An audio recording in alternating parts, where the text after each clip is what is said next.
አላህ ተባረከ ወተዓላ የሰው ልጆችን ሲፈጥራቸው ከአንድ አባት ከአደም ነው የፈጠራቸው። ከአንድ እናት ከሐዋን የፈጠራቸው። አደም ደግሞ የተፈጠሩት ከጭቃ ነው። የዘር ሐረግህን በረጅሙ እንኳ ብትቆጥር ከቻልክ ከዘለከው የሚያበቃው ሄዶ ሄዶ አፈር ላይ ነው፣ ጭቃ ላይ ነው። የሰው ልጆች አንዱ ከሌላኛው የበለጠም እንደሆነ የሚበልጠው በዲንና በተቅዋ ነው። በዘር በመልክ በሌሎች ነገሮች ሳይሆን ማለት ነው። አቅል የሆነ ሰው ዲን የገባው ሰው አኼራ ላይ የማይጠቅምን ነገር በሙሉ እዚህ ዱንያ እርግፍ አድርጎ ይተዋል። ዘረኝነት፣ ብሔርተኝነት ስራጣ ያሻግም ባላልፎ ሁሉ ኩፍር ደረጃ ሊደርስ የሚችል ወንጀል። ሁለት ነገሮች ኡመቴ ላይ ኩፍር ናቸው። አንደኛው የራስን ዘር ከፍ ማድረግ፣ ሌላኛውን በዘሩ በብሔሩ ማነወርና ዝቅ ማድረግ ብለዋል ነብዩ ሰለላሁ ዐለይሂ ወሰለም። የዘረኝነት በሽታን ልንጠላ ይገባል። አላህ የማይወደው ተግባር፣ ንጹህ አቅል ያለው ሰው የማይወደው ተግባር ነው። ከተለያዩ ሀገር ዜጋዎች ጋር በስራ ምክንያት በሕክምና ምክንያት ወደ ውጭ ወጥተህ ተግባብተህ ጓደኝነት ፈጥረህ ትመለሳል። ፈረንጅ አረብ ሀገርህ ትጋብዛለህ። የሀገርህን ልጅ ወንድምህን፣ ጓደኛህን፣ ጎረቤትህን ለመልካም አይን ማታይበት፣ ለሱ መልካም ማታስብበት፣ ለሱ በጎ ማትሆንበት ምክንያት ምንድን ነው? የዘረኝነት በሽታ ጠባብነት ካልሆነ በስተቀር ለዚህ የሚያበቃ ምንም የለም። የአላህ ባሮች ሆይ አላህን ተባረከ ወተዓላ ሁሌም ፍሩት። አላህና መልእክተኛው ያዘዛችሁን ታዘዙ፣ እየከለከሏችሁንም ተከልከሉ። በአዱንያም ይሁን በአኼራ ሰላምን ደስታን ማግኘት የሚቻለው አላህን በመፍራትና ህጉን ሸሪዓውን በመከተል ብቻና ብቻ ነው። አላህን ተባረከ ወተዓላ የሚፈራ የሰዎች ሁሉ ምርጥ ነው። አላህን የማይፈራ ማንም ይሁን ማን ከሰዎች ሁሉ የበታች ነው። እስላም ታሪክ ላይ ከሚታወቁ ታላላቅ ሰዎች መሃል አንዱ ቢላል ናቸው። ቢላል የነቢዩ ዓለይሂ ሰላቱ ወሰላም ሙእዚን ናቸው። እስላምን በመቀበላቸው ምክንያት ብዙ ስቃይና በደል ከደረሰባቸው ሰዎች መሃል ግንባር ቀደም ከሚባሉትም አንዱ ናቸው።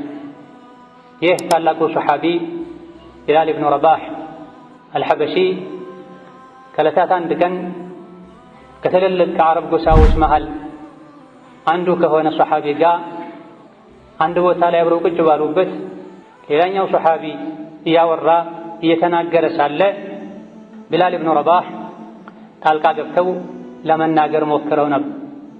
በዚህ መሃል ሸይጣን ስራውን መስራት ፈልጎ እየተናገረ የነበረውን ትልቅ የዓረብ ጎሳ የሆነውን ሰው እንዲቆጣ አድርጎ አንተ የጥቁሯ ልጅ ንግግሬን ታቋርጣለህ እንዴ ብሏቸዋል ቢላል ኢብኑ ረባህ ረዲየላሁ ዐንሁ ወአርዳ።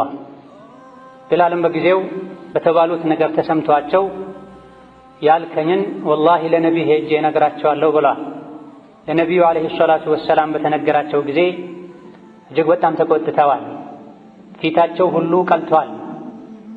ይሄን የተናገረው ሰው ወደ ነቢይ በመጣ ጊዜ ሰላሙ ዓለይኩም ሁሉ ብያቸው ወዓለይኩም ሰላም ሁሉ ያሉኝ አይመስለኝም ከመቆጣታቸው የመጣ የጥቁሯ ልጅ ብለህ በእናቱ ታነውረዋለህ እንዴ? አንተ የመሃይምነት ባህሪ ያለብህ ሰው ነህ አሉኝ ብላ። እድሜም ገፍቶ ትልቅ ሰውም ሆኜ ይህ የመሃይምነት በሽታ አለብኝ እንዴ ሲላቸው፣ አዎ ወንድምህን ጥቁር በመሆኑ የባሪያ ልጅ በመሆኑ ማነወርህ የመሃይምነት ባህሪ ቅሪት እንዳለብህ የሚያሳይ ነው ብለውታል። ቀደምት ሙስሊሞች እንደኛ አይደሉም። የስህተት የጥፋት ጎዳና ላይ አይቀጥሉም።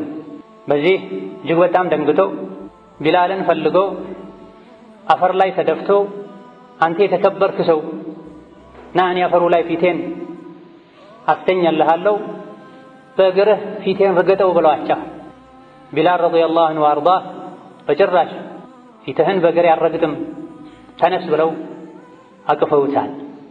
በመካከላቸው የነበረው ሸይጣን የፈጠረው ግጭት በኢስላም ገመድ በመተሳሰር ማስወገድ ችለዋል። ቢላል ረዲየላሁ ዐንሁ ወአርዳህ ኢስላም የሰው ልጆችን በዘር በመልክ በጎሳ ሳይከፋፍል ሁሉንም በአንድ አይን የሚያይ መሆኑን ማሳያ ተምሳሌት ናቸው። ዑመር ብን አልኸጣብ ረዲየላሁ ዐንሁ ወአርዳህ አቡበክር ስዲቅ አለቃችን ነው፣ አለቃችን የሆነውን ቢላልንም ከባርነት ነፃ ያወጣልን እሱ ነው ብላ የዓረቦች ምርጥ ከሚባሉ ቁረይሽ ጎሳዎች የሆኑት አቡበክር ስዲቅንም አለቃ ሰይዱና ብለዋቸዋል። ዑመር ሐበሻውን ጥቁር ባሪያ የነበረውን ቢላልንም አለቃችን ብለዋል። ለቢላል ሴት ልጄን በዳርኩት ሁሉ ብለዋል ዑመር ብን አልኸጣብ። ቢላል ያገቡትም የዓብዱራሕማን ብን ዐውፍን የቁረይሽ ጎሳ የሆነችን ሴትን። ሌላ ጊዜም መንገድ ላይ ነቢዩ ዓለይሂ ሰላቱ ወሰላም ከሰሓቦቻቸው ጋር እየተጓዙ ሳለ አንድ ከመካ ወደ መዲና የተሰደደና ሌላ መዲና ሆኖ ከመካ የተሰደዱ ሰዎችን የተቀበለ አንሳሪ የሚባል ሰው ተጋጭተው ሙሃጅርዩ አንሳሪዩን በመታው ጊዜ አንሳሪዩ የመዲናው ሰው ያ ለልአንሳር ብሎ ተጣርቷል። አንሳሮች ሆይ ድረሱ፣ አንሳሮች ሆይ ድረሱ ብሎ ጠርቷል። ነቢዩ ዓለይሂ ሰላቱ ወሰላም ምንድን ነው ይሄ የመሃይማን ጥሪ ብለዋል። እስላም ዲን እኔ በመሃላችሁ ያለሁኝ እስላም ድሮ የሰረዘው ያስቀረው አይነት ቡድንተኝነት፣ የጃሂልያ መጠራራት በመካከላችሁ ምን ያደርጋል ብለዋቸው፣ አይ አንድ ሙሃጅር የሆነ ሰው የመካ ሰው አንሳሪ የሆነ የመዲናን ሰው መጥቶ ነው ተጣልቶ ነው ቢሏቸውም ደዑሃ ፈኢነሃ ሙንቲና ወፊ ሪዋየትን ፈኢነሃ ኸቢተ ብላ የሆነው ይሁን የምታውም ይበድለውም እናንተ መቆም ያለባችሁ ከተበዳይ ጎን ነው። የተበደለው አካል ሙሃጅሪም ይሁን አንሷሪ የመካም ሰው ይሁን የመዲና ቀይም ይሁን ጥቁር ስለተበደለ ከጎኑ ቁሙ። የበደለው አካል አባትህም ይሁን እናትህ ወንድምህም ይሁን ሌላ እሱን ንቀፍ፣ አውግዝ። አማ በዘር መከፋፈል በጎሳ መለያየት ተውት፣ እሱ ቆሻሻ ነዋ። ደዑሃ ፈኢነሃ ሙንቲነቱን ተውት፣ እሱ ጥንብ ነው፣ ቆሻሻ ነው፣ አዛሚ ያደርግነዋል። በዘር መከፋፈል በዘር መጣላት ከእናንተ አይሄድም። እነሆ አላህ ተባረከ ወተዓላ የሰው ልጆችን ሲፈጥራቸው ከአንድ አባት ከአደም ነው የፈጠራቸው። ከአንድ እናት ከሐዋ ነው የፈጠራቸው።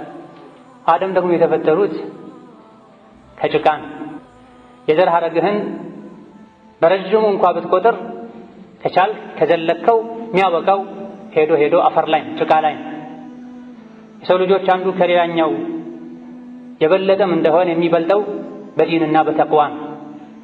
በዘር በመልክ በሌሎች ነገሮች ሳይሆን ማለት ነው። በትክክል በዲንና በተቅዋ እንኳ ቢበልጥ አንድ ሰው እኔ እበልጣለሁ አይል፣ ይተናነሳል፣ ራሱን ዝቅ ያደርጋል።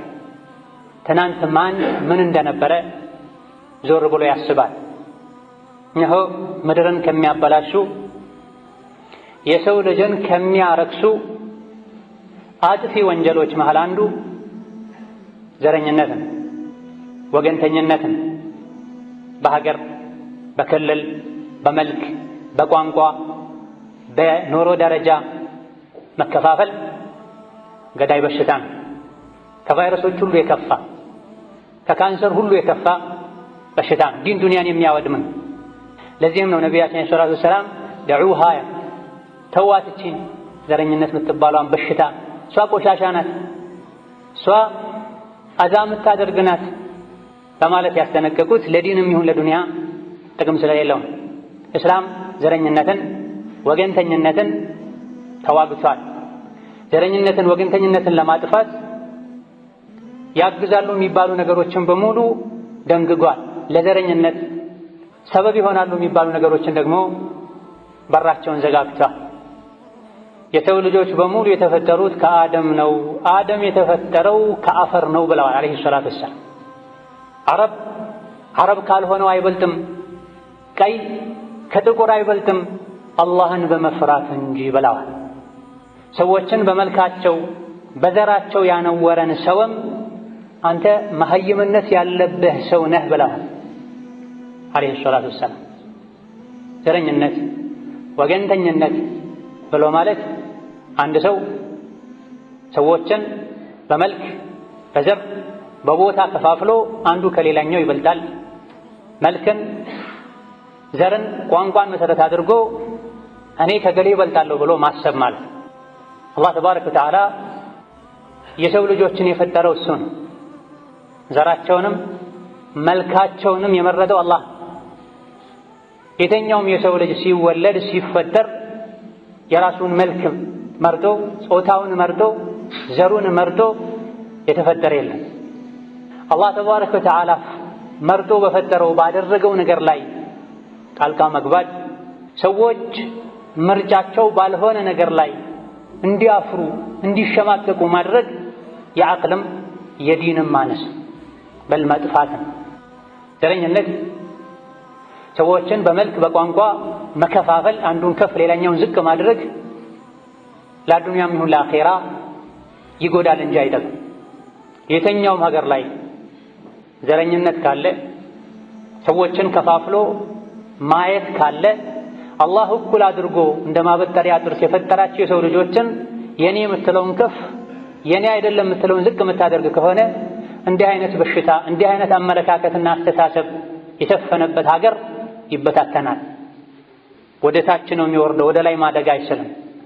አንድ ማህበረሰብ አንዱ ሌላኛውን እየጠላ አንዱ ሌላኛውን የናቀ አንዱ ሌላኛውን ያንቋሸሸ መቼም ሊያድግ አይችልም፣ መቼም ሰላም ሊሆን አይችልም። ዘረኝነት ዱንያ ላይ አንዳች ጥቅም የለው፣ ጉዳት እንጂ መፍረስ እንጂ መበታተን እንጂ። አኼራ ላይ ደግሞ ከምንም አይቆጠርም። ቁርአን ላይ አላህ አስቀድሞ ነግሮናል። ፈኢዛ ኑፊኸ ፊሱሪ ፈላ አንሳበ በይነሁም የውመኢዝን ወላ የተሳአሉን በ የቅያም ቀን በጥሩምባው ሲነፋ በመካከላቸው ዝምድና የሚባል ነገር አይኖርም፣ የማን ዘር ነህ የማን ብሔር ነህም አይባባሉም ብሏል አላህ ተባረከ ወተዓላ። ቅያማ ሲቆም ለቀንዱ ሲነፋ የምታስበው ይዘኸው ስለሄድከው መልካም ሥራ ብቻ ነው እንጂ ከማን ተፈጠርኩኝ የማን ወንድም ነኝ የማን ብሔር ነኝ አታስበው። የሚጠይቅህም የለም። ወላ የተሳአሉን ዓቅል የሆነ ሰው ዲን የገባው ሰው አኼራ ላይ ማይጠቅምን ነገር በሙሉ እዚህ ዱንያ እርግፍ አድርጎ ይተዋል። ዘረኝነት፣ ብሔርተኝነት ስራጣ ያሻግር ባላልፎ ሁሉ ኩፍር ደረጃ ሊደርስ የሚችል ወንጀል። ሁለት ነገሮች ኡመቴ ላይ ኩፍር ናቸው። አንደኛው የራስን ዘር ከፍ ማድረግ፣ ሌላኛውን በዘሩ በብሔሩ ማነወርና ዝቅ ማድረግ ብለዋል ነብዩ ሰለላሁ ዐለይሂ ወሰለም። ይሄ የነብዩ ዐለይሂ ሰላቱ ወሰላም ንግግር። ኡመቴ ውስጥ ሁለት ነገሮች ይኖራሉ፣ ኩፍር ናቸው እነዚህ ድርጊቶች። ሌሎችን በዘራቸው በብሔራቸው ዝቅ አድርጎ በራስ ዘር በራስ ብሔር መኩራራትና ራስን ከፍ ከፍ ማድረግ ብለዋል። አላህ ተባረከ ወተዓላ ሰዎችን ያበላለጠው በተቅዋ ነው፣ በዲን ብቻ ነው። በተረፈ ቀደም ሲል እንደተገለጸው የሁሉም አባት አያቱ ግንዱ አደም ናቸው ብለዋል። አንዱን ጥቁር ሌላኛውን ቀይ፣ አንዱን ወፍራም ሌላኛውን ቀጭን፣ አንዱን ረዥም ሌላኛውን አጭር፣ አንዱን ሀብታም ሌላኛውን ደሃ አድርጎ የፈጠረው አላህ። የሰው ልጆችን ሪዝቅ ያከፋፈለው አላህ።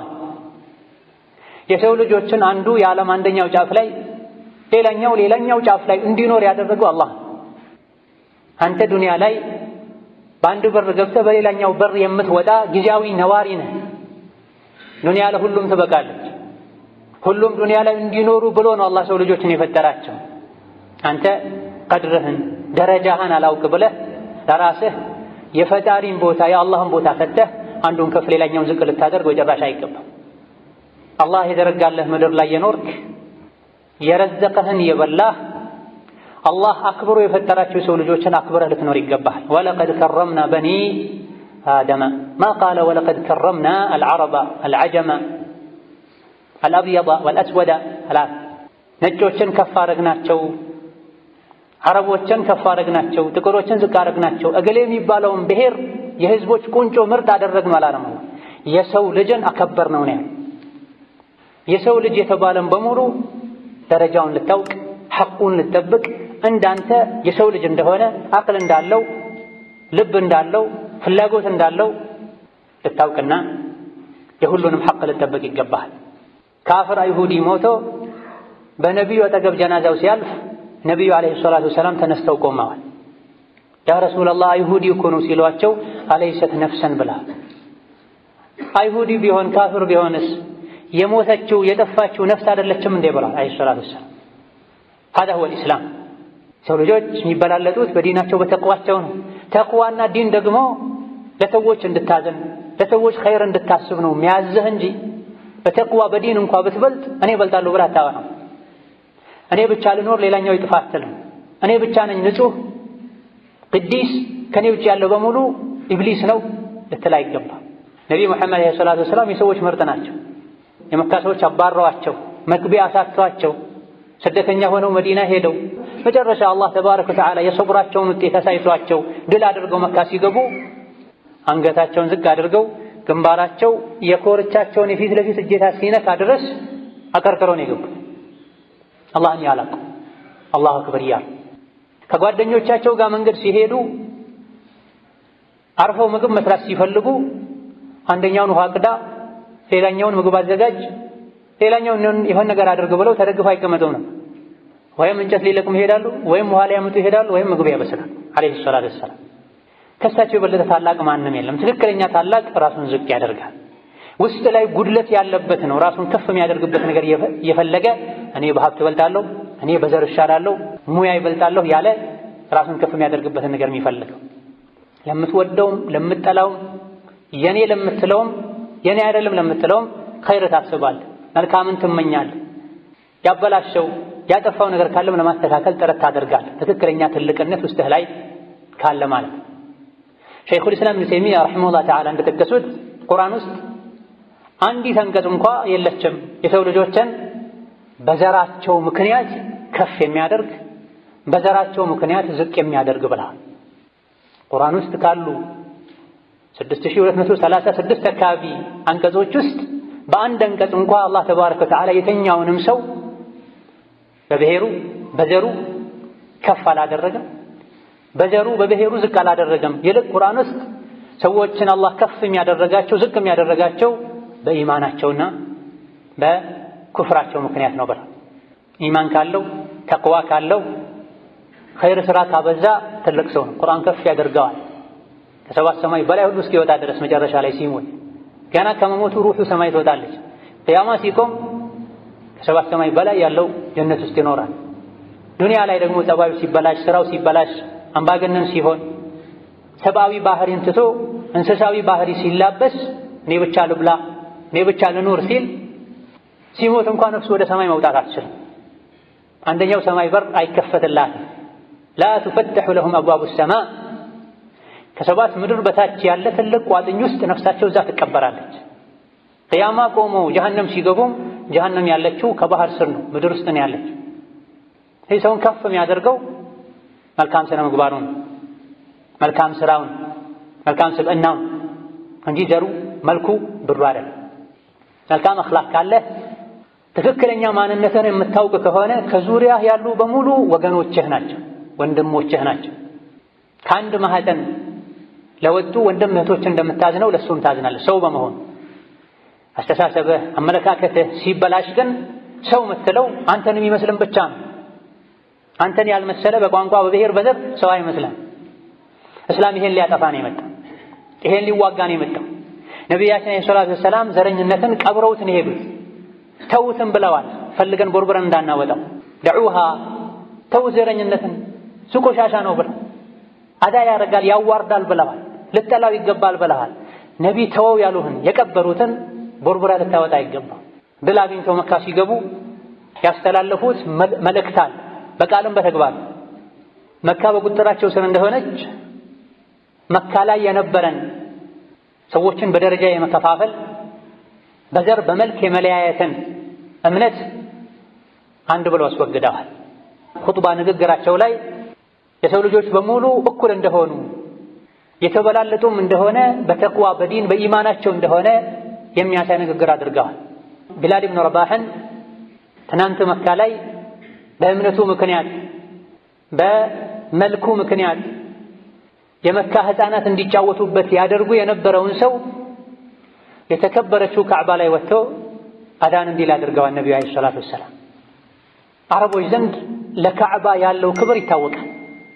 ካዕባን ከማክበራቸው የመጣ አባታቸውን ልጃቸውን የገደለን ሰው እንኳ ካዕባ ውስጥ ቢያገኙት መካ ሐረም ውስጥ ቢያገኙት በክፉ አይነኩት።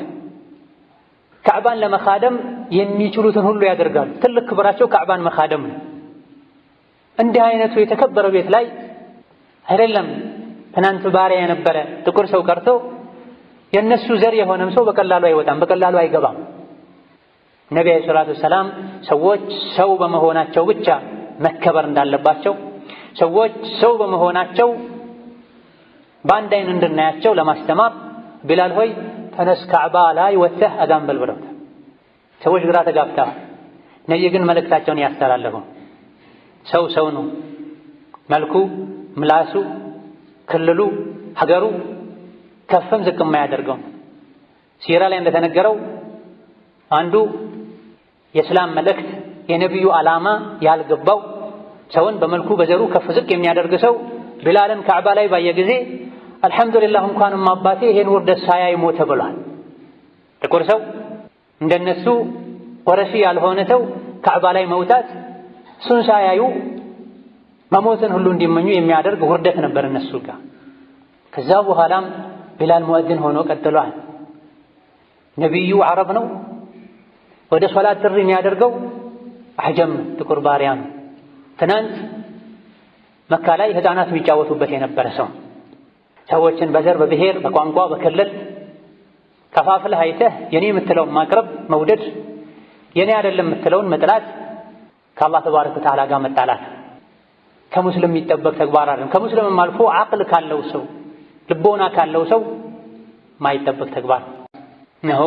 ያለንበት ሀገር ሐበሻ ከጥንት ጀምሮ በመተጋገዝ በመተዛዘን ቤትን በረን ለእንግዳ ክፍት በማድረግ የሚታወቅ ሀገር።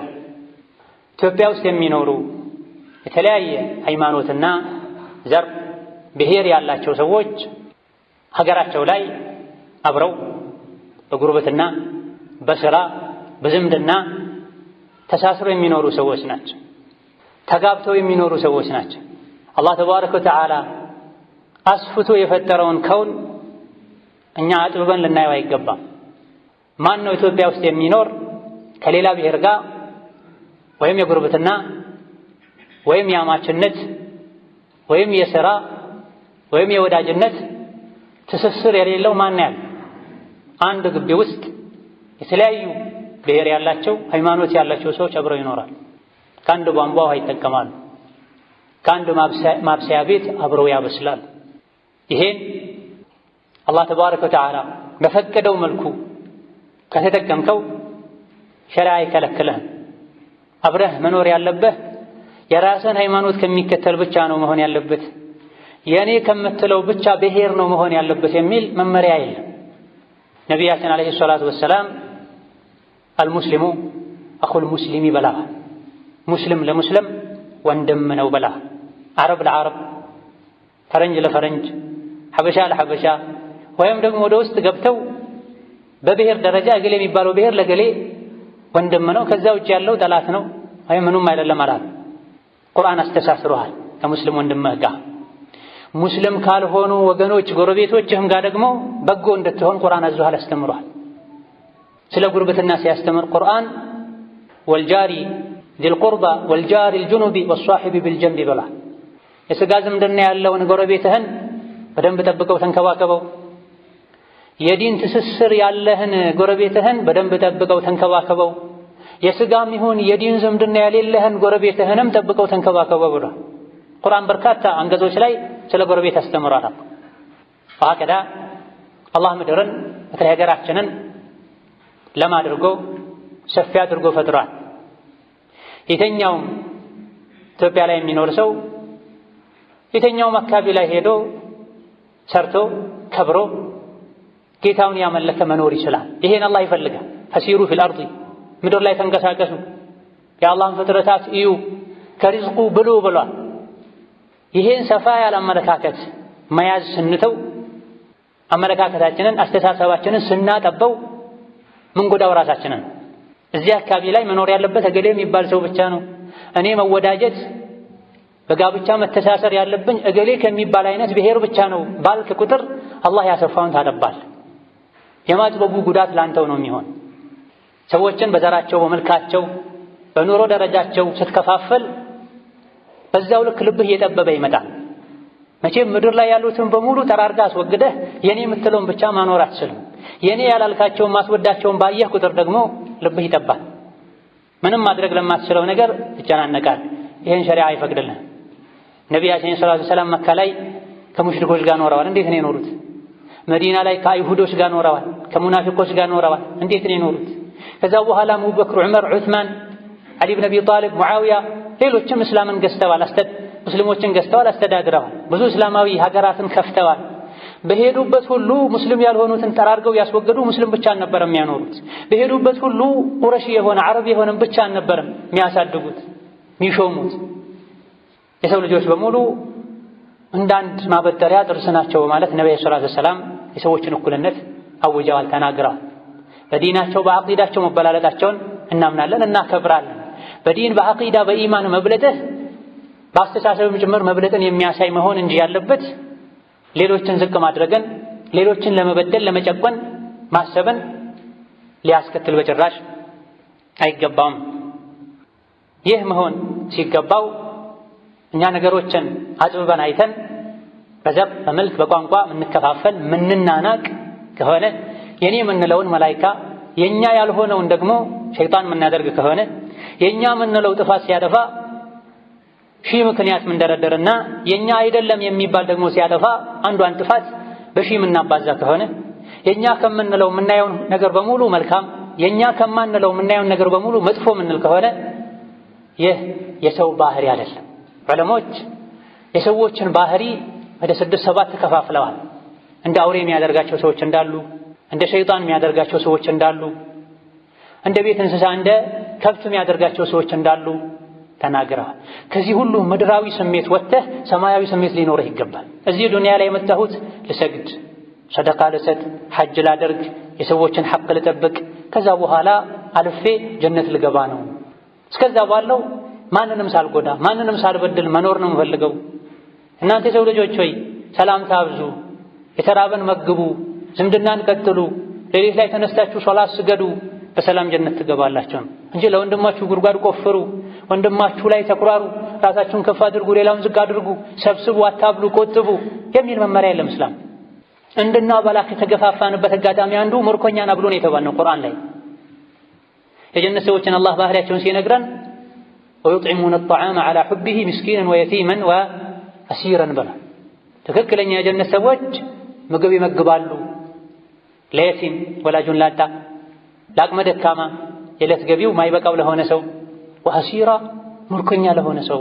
ምርኮኛ ከጦር ሜዳ ማርከ የምታመጣው ካፍር ከመሆኑም ጋር ግን እሱን ያበላሉ ብላ። እሱን ማብላት የጀነት ሰዎች መገለጫ አድርጎታል አላህ ተባረከ ወተዓላ። የተለያዩ ስጋዊ በሽታዎችን ከምንጠላው በላይ የዘረኝነት በሽታን ልንጠላ ይገባል። አላህ ማይወደው ተግባር፣ ንጹህ አቅል ያለው ሰው ማይወደው ተግባር ነው። ከተለያዩ ሀገር ዜጋዎች ጋር በስራ ምክንያት በሕክምና ምክንያት ወደ ውጭ ወጥተህ ተግባብተህ ጓደኝነት ፈጥረህ ትመለሳል። ፈረንጅ ዓረብ ሀገርህ ትጋብዛለህ። የሀገርህን ልጅ ወንድምህን፣ ጓደኛህን፣ ጎረቤትህን ለመልካም አይን ማታይበት፣ ለሱ መልካም ማታስብበት፣ ለሱ በጎ ማትሆንበት ምክንያት ምንድን? የዘረኝነት በሽታ ጠባብነት ካልሆነ በስተቀር ለዚህ የሚያበቃ ምንም የለም። ዝም ከተባለ እንዲህ አይነት በሽታ ውስጥህ ላይ ስር የሰደደ ሄዶ ከዲን ያርቃል፣ ስራህን ያበላሽብሃል፣ አኺራህን ያበላሽብሃል። አንድ ሰው ወንጀለኛ ለመሆን ይበቃዋል ወንድሙን መናቁ ብለዋል ነብዩ ሰለላሁ ዐለይሂ ወሰለም።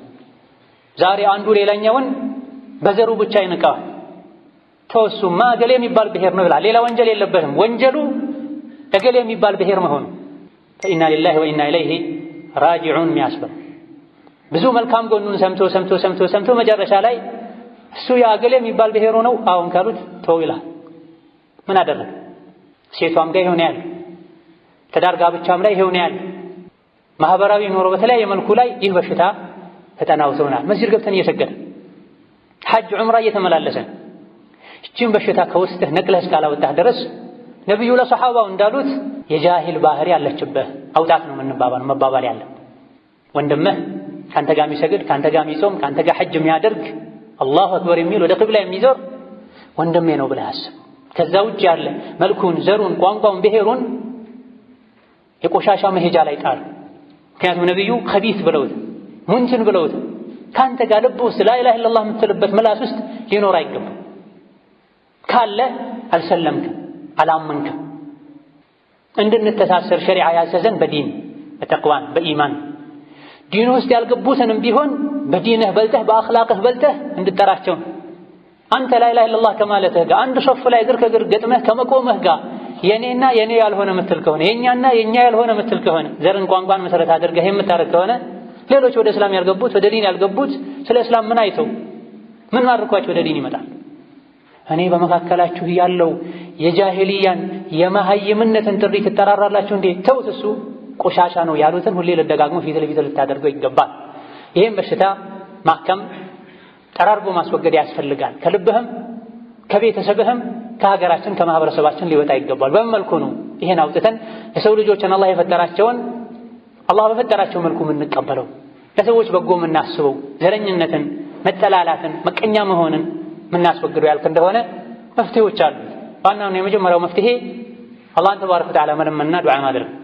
የዘረኝነትን በሽታ ከልብ ያውጣልኝ ከሀገራችን አውጣልን ብለን ዱዓ ማድረግ።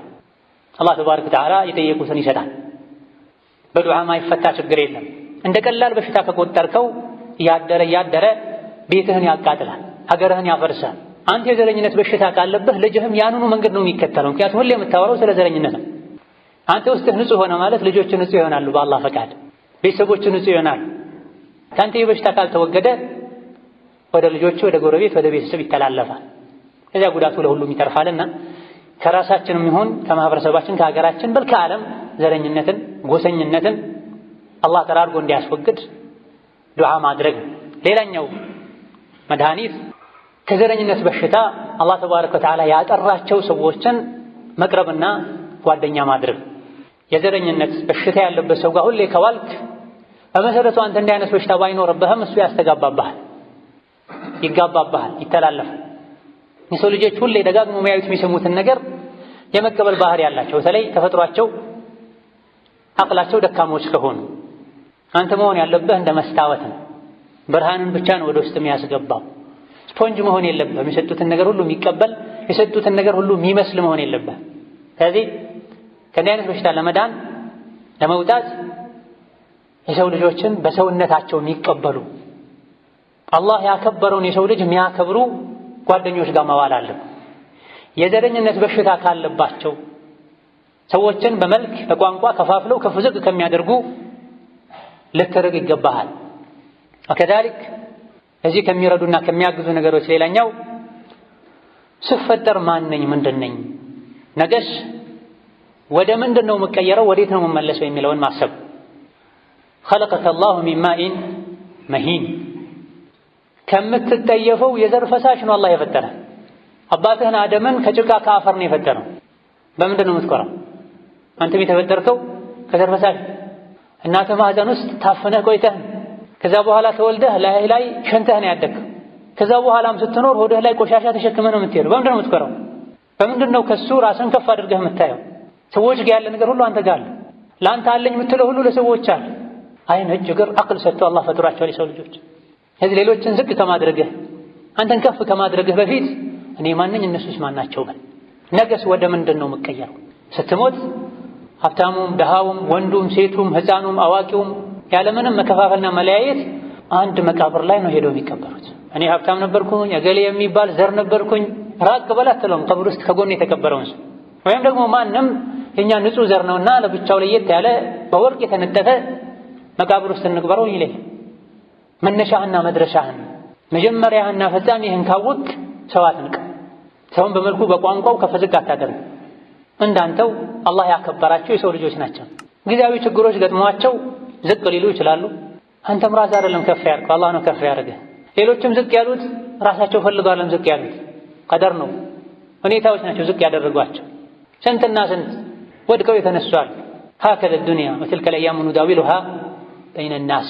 ኢዛ ከዘረኝነት በሽታ ለመዳን ማንነትህን ምንነትህን አስብ፣ ደጋግመህ አስታውስ። ወሀከዛ ይሄን ለማከም ከሚረዱ ነገሮች አንዱ አንተ ሰዎችን በዘር በቋንቋ በመልክ ስተቻቸው ስትንቃቸው ምንድነው ሊሰማቸው የሚችለው ብለህ በእነሱ ቦታ ሆነህ ይኸው ነገሩ። ሰዎች አንተን በመልክህ በውጫዊ ገጽታ በዘርህ በቤተሰብህ ቢተቹህ ቢያጣጥሉህ ምንድነው የሚሰማ? ልክ እንደዛው አንተ ሰዎችን ባላደረጉት ነገር መቀየር በማይችሉት ነገር ምርጫቸው ባልሆነ ነገር ስትወቅሳቸው ዝቅ ስታደርጋቸው የሚሰማቸው ስሜት ልክ አንተ የሚሰማህ አይነት ስሜት ነው የሚሰማው። ሙእምን ደግሞ ለራሱ የማይወደውን ለወንድሙ አይወድም። መጥፎን ነገር ለራሱ የሚወደውን ኸይር ለወንድሙ የሚወደን። ሀከዛ ዘረኝነት፣ ምቀኝነት፣ ኩራት በአዱንያም ይሁን በአኼራ ጉዳት እንጂ ጥቅም እንደሌለው ማወቅም ከዚህ በሽታ ለመውጣት ከሚረዱ ነገሮች መሃል አንዱ። ሌላውና የመጨረሻው ቤተሰብህን ልጆችህን ከመሰረቱ ጀምረህ ሰዎችን በሰውነታቸው እንዲወዱ እንዲያከብሩ አድርገህ ማስተማር። ሕፃን ልጅ ወላጆቹ እንዳደረጉት ሆኖ ነው የሚያድገው። ያጠጣኸውን ነው የሚጠጣው፣ የሰጠኸውን ነው የሚቀበለው። የ4 የ5 ዓመት ሕፃን ልጆች መንገድ ላይ ትምህርት ቤት ላይ የሚያወሩት ስለ ብሔርና ስለ ዘር ነው። ካወራህ ስለ መልካም አኽላቅ አውራ። እገሌ አባቱ ዝምድና ይቀጥል ነበር፣ ምስኪኖችን ይረዳ ነበር፣ መስጂድ ይሰራ ነበር፣ ሐኪም ቤት ይሰራ ነበር። ጀብዱን አውራ፣ ኸይሩን መልካም። የተረፈ እገሌ የሚባል ዘር ነው፣ እገሌ የሚባለው ዘር ደግሞ እንዲህ አድርጓል። ልጅህን ይህን አታጠጣው። በዚህ ካነጽከው፣ ይህን ካስተማርከው ነገ ከኔ ውጭ ማንም ሰው የለም ይላል። ከጎረቤቱ ጋር በሰላም መኖር አይችልም። ከአማቾችህ ጋር በሰላም መኖር አይችልም። ስለዚህ ችግር ይህ በሽታ እንዲጠፋ ቀጣዩ ትውልድ ከእንዲህ አይነት አስተሳሰብ ነፃ ሆኖ እንዲያድግ ልጆችህን ሰዎችን እንደ ሰው እንዲቀበሉ፣ ሰዎችን እንደ ሰው እንዲያዩ አድርጋቸው። እንደ ዘር፣ እንደ ብሔር፣ እንደ መልክ፣ እንደ ኖሮ ደረጃ ሳይሆን ማለት። አልሐምዱሊላህ አላህ ቤት ላይ ሰዎች በዘር ተከፋፍለው፣ በመልክ ተከፋፍለው፣ በኖሮ ደረጃ ተከፋፍለው አይደለም ሰፉ ላይ የሚቆሙት። ሁሉም እግራቸውን ገጣጥመው ጥቁሩም፣ ቀዩም፣ ሀብታሙም፣ ድሃውም የተለያየ ብሔርና ዘር ያለውም ኢማሙ ገይሩል መግዱቢ ዐለይሂም ወለዷሊን ሲሉ ሁሉም በጋራ ነው አሚን የሚሉት። እስላም ደግሞ የሚፈልገው መስጅድ ውስጥ ያለንን ባህሪ ገበያም ላይ ቤትም ላይ እንድንይዝ ነው የሚፈልገው። መስጅድ ላይ ወንድሜ ነው፣ ከመስጅድ ውጪ ግን ዘሬ ስላልሆነ ወንድሜ አይደለም አትበል። አላህ ይሄን አይወድም። ልጆችህንም ይሄን እንዳታስተምር። ሰውን ሰው በመሆኑ ብቻ እንዲያከብሩ ሐቁን እንዲጠብቁ አድርጋቸው። ዑመር ብን ኸጣብ ረዲየላሁ ዐንሁ ወአርዳህ ከዘር ሐረጋችሁ ዝምድና ለመቀጠልና በጋብቻ ምክንያት ሐራም የሆኑትን ለማወቅ የሚያስችለውን ያክል ቆጥራችሁ ከዛ ውጭ ያለውን ተውት ብለዋል። ሐዲስ ላይ አንዳንድ በዘርና በአባት ባያታቸው የሚፎክሩ ሰዎች ይታቀቡ፣ ምናልባትም የፎከሩበት ያለው አያታቸው የእሳት ፍም ሆኖ ሊሆን ይችላል ብለዋል። ጀሀነም ላይ አባቴ እንዲህ ነበረ፣ እኛ ድሮ እንዲህ ነበረን፣ እኛ እንዲህ አድርገናል፣ እነገሌ እንደዚህ አድርገዋል። ዛሬን ነው መኖር ያለብህ። ድሮ አልፏል። መጪው ያማረ እንዲሆን አንተ ተስተካከል፣ ልጆችን አስተካክል፣ ልብህን አስፋው። ምድርን አላህ ሰፊ እንዳደረጋት ወደ ታች ጉድጓድ ሳይሆን አጥበህ ማየት ያለብህ ወደ ሰማይ ሰፋ አድርገህ። ልጆችህም ይሄን አውርሳቸው። ከጎረቤትህ ላሉ በጎህን፣ ለሰው ልጅ በሙሉ ጥሩህን። አላህ ተባረከ ወተዓላ ጥሩ ይሆንልሃል፣ ችግሮችም ያስወግዳቸዋል። እኛ ችግር ላይ ችግር እየደረበን ችግር ያስወለደን አላህ ተባረከ ወተዓላ አሳምሮ ውብ አድርጎ የፈጠራትን ምድር እስር ቤት ጀሀነም ያደረግናል። እነዚህና መሰል የሆኑ ይህን ችግር የሚያቀሉ መፍትሄዎችን ልናውቅ ልንጠብቅ፣ በጥቅል ወደ ዲን ልንመለስ ይገባናል። የችግሮች ሁሉ መንስኤ ከዲን መራቅ፣ የችግሮች ሁሉ መፍትሄ ወደ ዲን መመለስ ነው። አላህ ተባረከ ወተዓላ ሁላችንም ወደ ዲን ይመልሰን፣ ቀልባችንን ያስተካክልልን፣ ለዲን ለዱንያ የሚጠቅመን እውቀት ይስጠን። ምቀኝነትን፣ ዘረኝነትን ለዱንያ ለአኺራ ለዲን ለዱንያ የማይበጅን ነገር አላህ ያስወግድልን። ሀገራችንን አላህ ሰላም ያርግልን። ሀገራችንን አላህ ሰላም ያርግልን። ሀገራችንን አላህ ሰላም ያድርግልን። እሱ በሚወደው መልኩ ተጋግዘን ተያይዘን የምንጓዝ ህዝቦች አላህ ያድርገን። እሱ በሚወደው መልኩ ተጋግዘን ተያይዘን የምንጓዝ ህዝቦች አላህ ያድርገን። ከመጉዳትም ከመጎዳትም አላህ ይጠብቀን። ከመጉዳትም ከመጎዳትም አላህ ይጠብቀን። ከመጎዳትም አላህ ይጠብቀን። ربنا آتنا في الدنيا حسنة وفي الآخرة حسنة وقنا عذاب النار اللهم ارفع عنا الوباء والبلاء وسائر الأسقام ربنا ظلمنا أنفسنا وإن لم تغفر لنا وترحمنا لنكونن من الخاسرين وصلى الله وسلم وبارك على نبينا محمد وعلى آله وصحبه أجمعين والحمد لله رب العالمين.